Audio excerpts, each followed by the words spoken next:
primer dobre prakse koji imamo iz naše eko škole, pa bih ja zamolila Vesnu Žaket da se uključi i da se predstavi i da kaže o čemu se radi. Vesna, izvolite. Vezano je za klimatske promene. Može. Dobar dan svima. Dobar dan. Ne znam da li se čujemo, da li me čujete? Čujemo, da. I čujemo i vidimo. Sebe vidim, ali ne znam kako izgleda to vama. Lepo izgledate, Vesna, može. Hvala, Aleks. Molim? Samo nastavite, Vesna. Može, Vesna, slušamo vas. U redu, ja sam očekivala da ćete nastaviti, Aleksandar, učinilo se ste nešto rekli.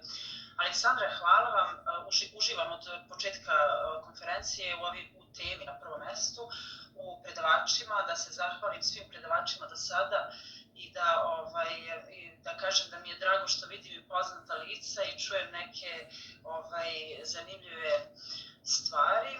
Mi smo, to jest ja sam, ekološki koordinator osnovne škole Karađorđe u Velikoj Plani i od prošle godine kako smo krenuli, tako smo se pronašli u ovoj temi kompletnog programa ekoškole i sprovodimo sve što možemo. Od ove godine smo se uključili u baš projekat za klimu, ali na jednom drugom, preko jedne druge platforme. Na eTwinning platformi smo pronašli link za šestonedeljni projekat Climate Action Project i sad ja mogu mogu i da pokažem da li da delim ekran ili ne, ali nemam prezentaciju i mogu samo da pričam o našem iskustvu. Izuzetno je to što smo prošli nešto, sami smo radili, a sada čujemo o ovom klimatskom paketu koji je, moram da kažem, sve pohvale za ceo tim i ovo što sam čula sigurno će doprineti i pomoći nastavnicima u definitivnoj promeni ponašanja učenika i odraslih, ne samo u školi, sigurna sam i na lokalnom nivou, a definitivno olakšati rad što se tiče traženja materijala na tu temu, jer je tema veoma hitna. Projekat za klimu koji je bio globalnog karaktera, u kojem je učestvovalo 2,5 miliona učenika iz celog sveta i 136 zemalja, svi kontinenti su bili uključeni.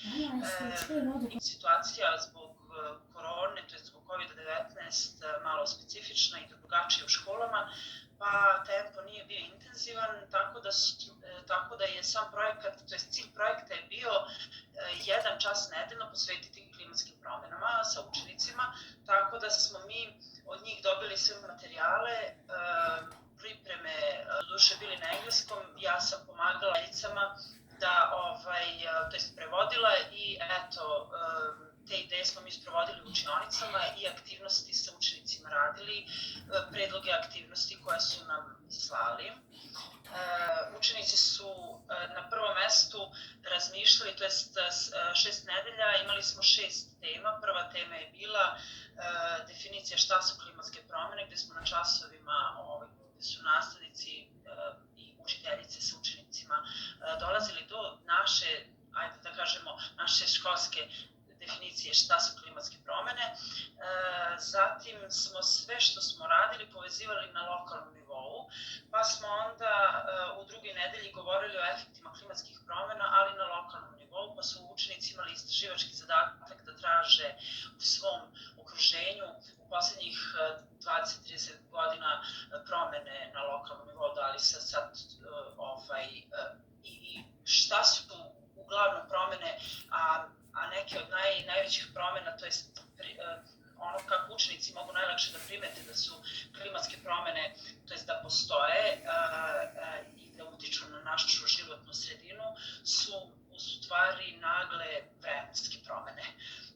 Tako da ti neke ekstremne promene, toplo-hladno, poplave, pa smo onda išli na mesta gde su, to jest učenici su snimali kratke videozapise na mestima gde su se dešavale poplave, šta se tu dešavalo, možda šta je tu neka druga vegetacija postojala pre 20 godina, sada je nema. I mi smo naše materijale ubacivali na sajt Climate Action Project.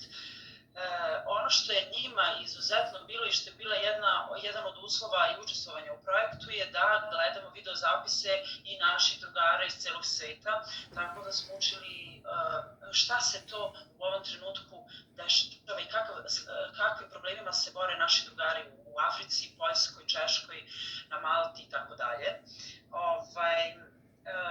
U trećoj nedelji smo povezivali od lokalnog išli ka globalnom, to jest pratili smo šta se od biljnih i životinjskih vrsta usled klimatskih promjena menjalo ili potpuno ne.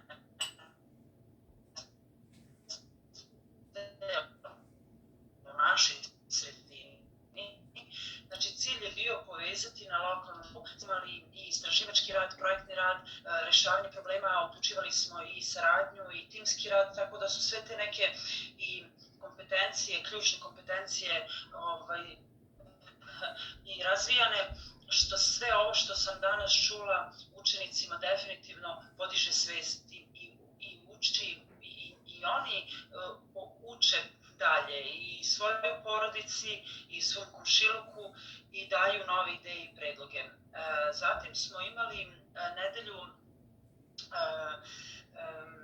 rešenja, potencijalnih rešenja i nedelju kada smo tu petu nedelju imali i tako je i plan bio da u okviru obeležavanja dana klimatskih promjena 5. novembra mi do tada već imamo odrađene radionice koje bismo prezentovali i prezentovali kako školi, tako i roditeljima. Zatim smo obavestili našu lokalnu TV radio planu koja je došla u našu školu i napravila jednu reportažu s učiteljicama i sa nama i sa učenicima. Đački parlament je podržao, naravno uključen je bio u ceo projekat i učenici su pričali svojim drugarima u odeljenju i uključivali ih u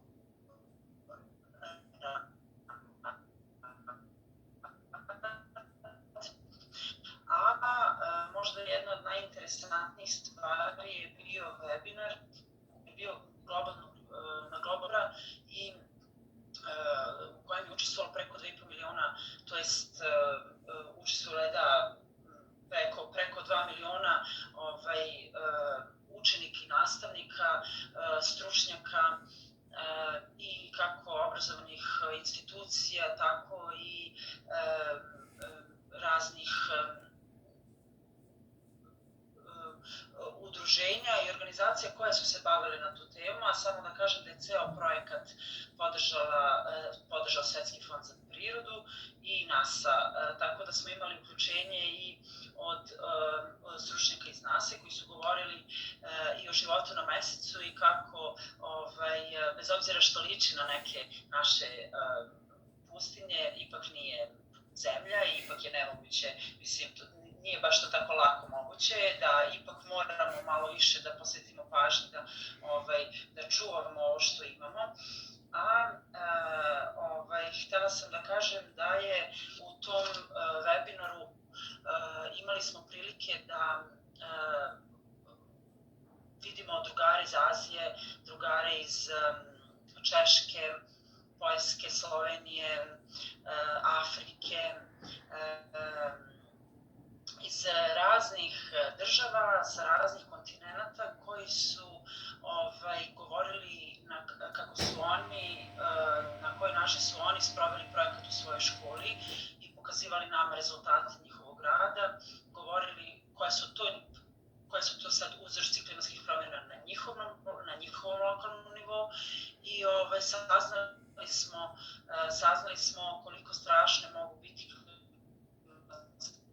promene, koliko mogu uticati na ljudske živote, ne samo na ljudske živote, na duže staze, jer kad ljudi izgube sve što imaju u jednom pljusku ili u jednom zemljotresu, zaista više teško teško se dešava da nastave normalno. I onda smo onako malo učenici su čuli neke priče iz drugih perspektiva, sa drugih područja gde su možda klimatske promjene ostavile malo veći trag, pa su imali prilike da vide s čime se njihovi vršnjaci suočavaju na svakom nivou i zašto se bore da se sve to koliko toliko drži pod kontrolom i da mi budemo svesni da mi u stvari sve to menjamo. Ja samo hoću da kažem da se zahvaljujem zahvaljujem se Aleksandri, zahvaljujem se svim predavačima i ako mogu samo da iskoristim da kažem da je koleginica Biljana Knežević dala je veliku podršku prošle godine nama kad smo je kontaktirali posle one prve konferencije za savete kako sprovesti tematski dan, tako da smo uz njenu podršku i neke savete mi to veoma lepo i uspešno sproveli u našoj školi i to je bio izuzetan uspeh. Oktobar i novembar su bili dani zdrave hrane i sve te aktivnosti izuzetno uspešne. I kritičko mišljenje i sve što smo čuli na ovoj današnjoj prezentaciji, metode izuzetno efikasne koje bismo, na osnovu kojih mi maltene i treba da organizujemo časove i da učenicima i kroz ovo što sad radimo klimatske promjene, da ih učimo kako da sami dolaze do rešenja i ideja uz naš samo neki nadzor. Eto, toliko. Svi učenici su dobili sertifikat učešća u programu, uvek pitaju šta ćemo dalje i tako učestvujemo, volimo što smo deo ovog tima, da kažem, zajednice ekoškola i ostajemo tu da radimo dalje. Hvala puno. Hvala. Ono što mi pada prvo na pamet, a i o čemu bi trebalo da razmišljamo